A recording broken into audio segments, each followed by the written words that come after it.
ఇవాళ ఆర్టీసీ కార్మికులు రాష్ట్ర వ్యాప్తంగా సమ్మె చేస్తున్నారు. వారి సమ్మెకు బీఆర్ఎస్ పార్టీ సంఘీభావాన్ని తెలియజేస్తా ఉంది. గతంలోనే కేసీఆర్ గారి ప్రభుత్వం ఆర్టీసీ కార్మికులకు మరి ప్రభుత్వ ఉద్యోగులుగా గుర్తిస్తూ ప్రభుత్వ కేబినెట్ ఆమోదించింది. జీవో కూడా ఇచ్చాం, గెజిట్ కూడా ఇచ్చాం. దాని వెంటనే వారిని ప్రభుత్వ ఉద్యోగులుగా గుర్తించండి. కార్మికులను చర్చలకు పిలవండి. కార్మికులు చర్చలకు పిలవకుండా ప్రభుత్వం యొక్క మొండి వైఖరి విడనాడాలని మీరు ఆ రోజు కాంగ్రెస్ పార్టీ మేనిఫెస్టోలో చెప్పింది అమలు చేయమని కార్మికులు అడుగుతున్నారు. కొత్త విషయాలు అడుగుతలేరు. మీరు ఎన్నికల ముందు ఆర్టీసీ కార్మికులకు ఇచ్చిన హామీలు అమలు చేయమంటున్నారు.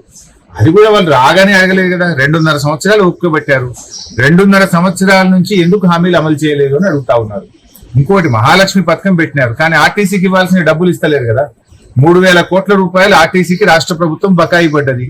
దాంతో ఆర్టీసీ ఉద్యోగులకు ఆర్టీసీ యాజమాన్యం వాళ్ళ బకాయిలు ఇవ్వలేకపోతుంది, డిఏలు ఇవ్వలేకపోతా ఉంది.